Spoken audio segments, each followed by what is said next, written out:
This is a mid-2010 MacBook Pro. Released on 18th of May 2010, it features a Core 2 Duo P8600 at 2.4 GHz and 4GB of RAM at 1066 MHz.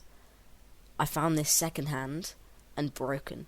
The metal casing of the MacBook is damaged near the area of the battery, which means that it is likely that the battery is damaged or broken.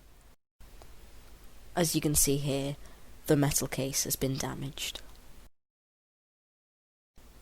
Due to the fact that some of the screws were bent, it was taking me a long time to open the back of the MacBook, so I've done this in 8 times speed.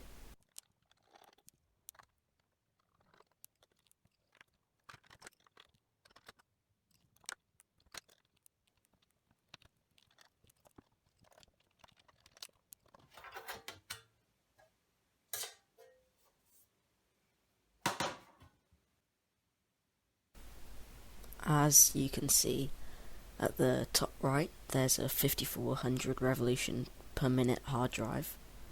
There's 4GB of RAM in the left there, and I'm guessing that's the processor fan near the bottom, and an optical drive mid right. And at the top there's a space for where the battery should be, and it is not there.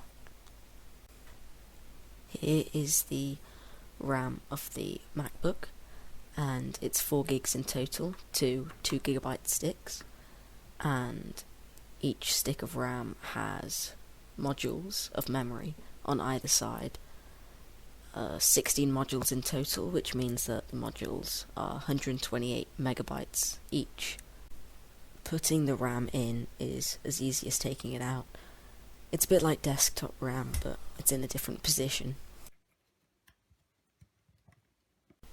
Now that I know where everything is in the MacBook, and I know it's clean and all that, then I can close it up and do some research online and try and find a battery and maybe some RAM to upgrade it.